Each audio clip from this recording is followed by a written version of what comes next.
Howdy, folks. Woody Wallace from NeedCoffee.com here. Again with another Wayhomer review. I just left the theater. Gonna adjust the air. As we've discussed on previous episodes, we live in Atlanta. Not, you know what I mean. And it's warm here. So the air is adjusted. I've just left the theater, and I'm here to talk to you about the film that I just saw on my way home. That's how this works. You should know how this works by now. And today we're going to talk about Robin Hood. So, Robin Hood. Synopsis. There was, a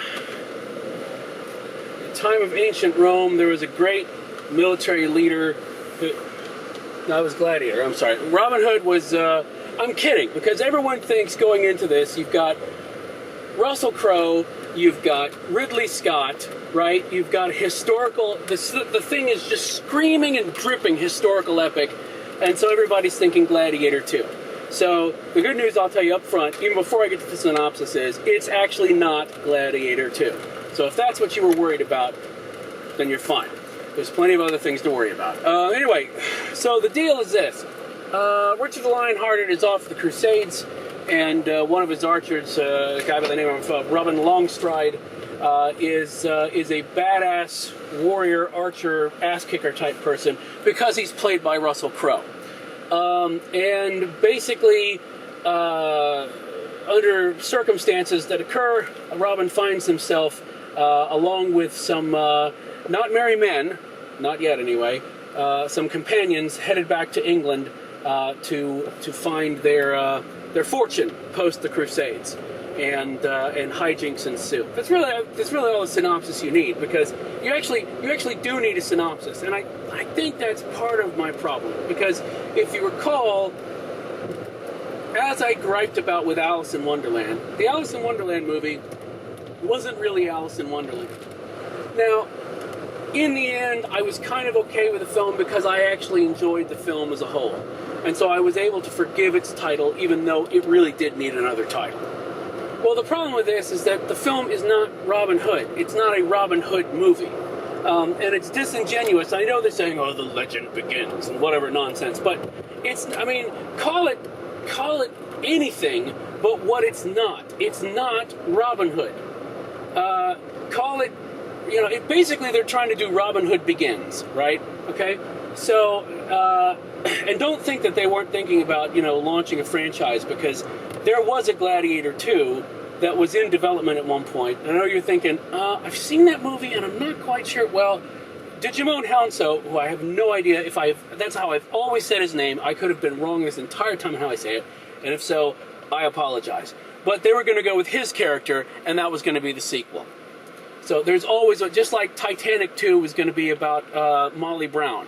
There's always a way to do a sequel, at least in the eyes of Hollywood. But anyway, so Robin Hood Begins is what they're shooting for. So why not call it, not Robin Hood Begins, because that's obviously silly, but why not call it Robin Hood The Legend Begins? Or why not call it The Legend of Robin Hood? Or why not call it Locksley, or anything? Call it anything but what it isn't, which is Robin Hood. This is not a Robin Hood movie. In fact, the best part of the movie is the bit that actually feels like a Robin Hood movie. And because you know what a Robin Hood movie is supposed to be, I'm not spoiling anything by telling you, Robin and the gang go out and steal some stuff from people and give it to people who don't have it.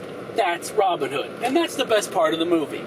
Now, it's not even the fact, and the problem is, it's not even like Alice in Wonderland where I can go, oh, it was enjoyable. It's not really. It's very slow. It doesn't engage. I mean, Russell Crowe is Russell Crowe, so he's very good at being what is essentially Russell Crowe. Just like we were talking previously about how it's not very hard for Bruce Willis to play a Bruce Willis type character. It's really not very difficult for Russell Crowe to play a Russell Crowe type character. And the thing is, if you've seen, any of the Russell Crowe films, and I'm not even talking about like A Beautiful Mind or something like that, but you know what I mean by a Russell Crowe film, then you know what I'm talking about. I don't even have to explain it. Cate Blanchett is in it, and she makes the best of her role, and makes her bit watch. Well, Max von Sydow is fantastic. Mark Strong, I swear to God, is just on track to be in every film out this year. If I find out he's in Sex and the City 2, I quit. All right, but he is seriously. Is he not like the go-to bad guy? Don't get me wrong. I love Mark Strong, but how did that happen? I mean, bully for him, but how exactly do you make that happen? Be the go-to bad guy? I have no idea. Anyway, the problem is it reeks of historical epic, as opposed to Gladiator, which was like a historical epic, but was shrouded in a bunch of sword and sandal fighting and kicking and stuff. With Gladiator, where it actually started with a huge battle scene, which really got you engaged, this starts, slow. It just starts slow.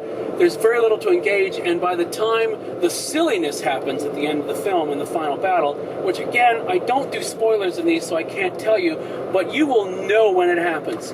There's basically an army coming, they split into two, and a third group shows up. Pay attention to that third group. That is freaking silly, okay? Anyway, so that completely lost me. The people who make up Robin's companions are good when they're given stuff to do, which is not much, really. It just... And there's bits that, don't make a lot of sense. It's like, we're all going to go our separate ways. The next scene, they're all together again. It's like, did they just forget the scene where they decided that they... Well, it would have been one thing if, okay, I'll tell you this. Robin is basically like, okay, go away. It's like High Fidelity, right? He keeps firing them, but they won't leave. But instead of making that a point to where his companions won't leave him, and they go, oh, you're still here, they're just there. And it's like, you fired them a long time ago. Why are they still around?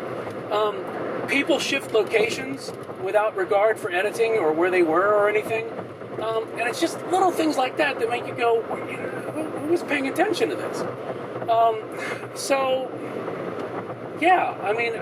I can't even tell you that, the obvious question is, should I see it on the big screen? Because, it's a historical epic and there's battles and stuff, but really, at today's prices, no. I wouldn't even tell you to go to a matinee, because matinees these days, you only save a couple bucks.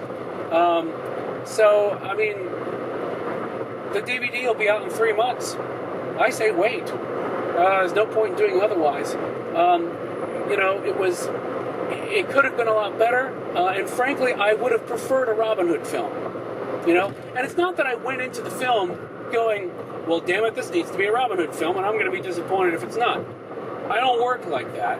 I'm just saying that the end result was such that if they had just done a Robin Hood film with this cast and that director, I think it would have been a much more engaging and pleasurable film. I would have had a lot more fun, as opposed to trudging through the trudgy bits.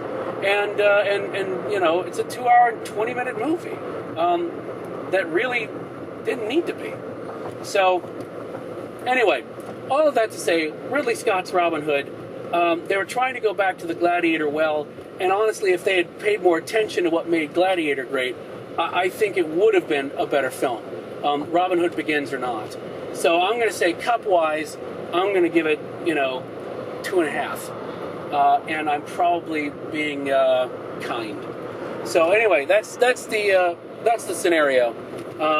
Wait for DVD, and you'll thank me. And if you are an absolute Russell Crowe freak and you just have to go see it, then okay, fine, go see a matinee. But don't say I didn't warn you. I wish I could have given you better news.